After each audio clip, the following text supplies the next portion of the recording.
Ici, on reçoit tout type de femmes. L'âge est très varié. On est entre 15 et 55 ans à peu près. C'est très homogène.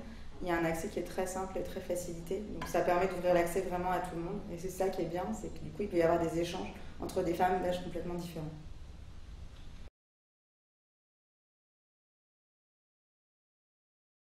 En fait, il n'y a pas vraiment de différence. On parlait avant de MST, c'est-à-dire maladie sexuellement transmissible. On s'est rendu compte que c'était connoté de façon péjorative et que ça pouvait empêcher les gens par stress ou par angoisse de se sentir malades d'aller se faire dépister. Du coup, on est passé à une autre appellation, IST, c'est-à-dire infection sexuellement transmissible, qui finalement est plus en rapport avec la réalité et qui, dans l'oreille du grand public, va avoir une connotation plus neutre et du coup faciliter le dépistage et la prise en charge.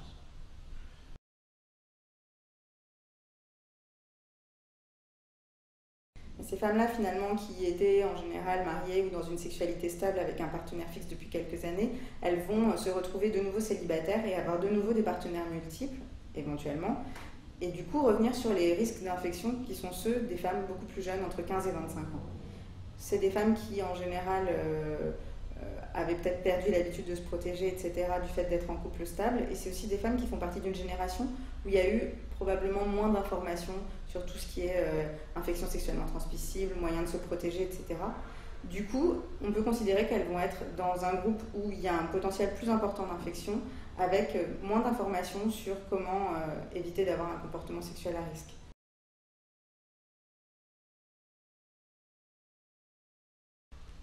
Alors je pense que finalement on retombe sur ce qui existait déjà depuis longtemps, c'est-à-dire que souvent les hommes à cet âge-là avaient tendance à avoir des partenaires plus jeunes.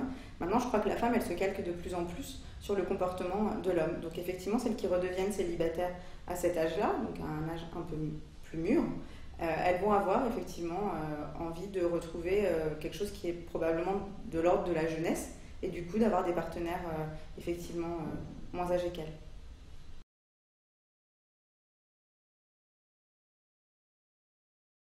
C'est vrai que voilà, les femmes qui ont 40-45 ans, on se rend compte que finalement elles n'ont pas eu quand elles étaient jeunes adultes, c'est-à-dire en gros entre 15 et 25 ans, tout l'accès à l'information, au dépistage, aux différentes méthodes de contraception et de protection contre les infections sexuellement transmissibles. Ça c'est quelque chose qui maintenant est mis en place très tôt dans les collèges, dans les lycées. Donc du coup les jeunes femmes adultes actuelles, elles ont déjà eu toutes ces informations-là. Les femmes de 45 ans, probablement qu'elles n'ont pas eu ça, et qu'elles ne savent pas vraiment comment aller chercher cette information-là. Elles ont souvent moins accès au centre de planning et à tous ces lieux qui sont des lieux de parole et d'échange autour de ces sujets. Du coup, elles sont moins bien informées et parfois, du coup, ont des comportements sexuels plus risqués que des femmes plus jeunes.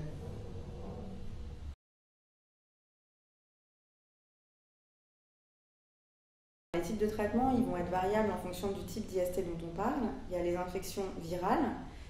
Ça, c'est finalement les plus compliqués à traiter parce qu'on n'a pas à l'heure actuelle de traitement antiviral qui permettent l'éradication complète de la maladie. On a des choses qui permettent de stabiliser les symptômes, de ralentir l'évolution, mais ça reste des choses dont on va être porteur toute sa vie.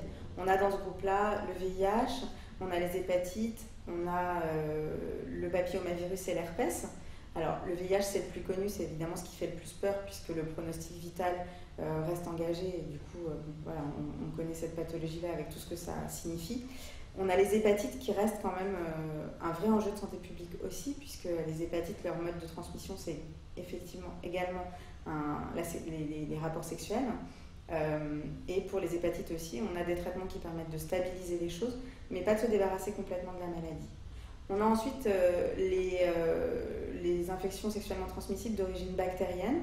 Ça va être tout ce qui est gonocoque, chlamydia, les vaginoses avec Gardnerella vaginalis, etc.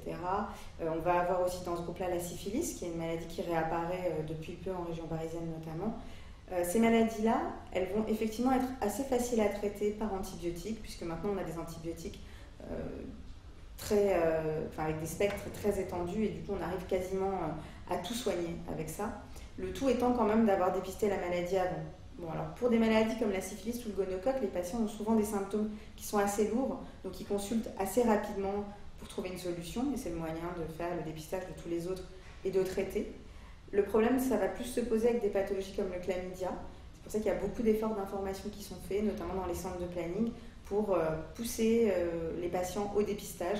En général, on le propose systématiquement avec le dépistage du VIH, puisque le chlamydia, c'est quelque chose qu'on peut traiter très facilement. C'est une bactérie qui donne aucun symptôme au début, qui se traite par 4 comprimés d'antibiotiques en une prise, donc c'est hyper simple, ça coûte pas cher.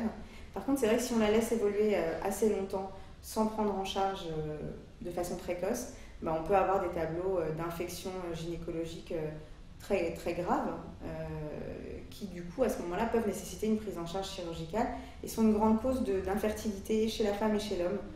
Ça reste une des premières causes d'ailleurs qu'on peut traiter de stérilité. Après, il va y avoir d'autres types d'infections, notamment parasitaires comme trichomonas, etc.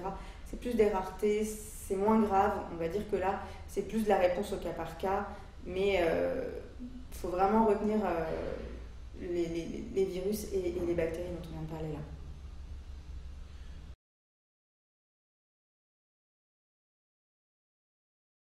Alors, les meilleurs moyens de protection des IST, ça reste les préservatifs, masculins ou féminins. Ça, on n'a encore à peu près rien trouvé d'autre. C'est vrai que ce n'est pas des méthodes fiables à 100%.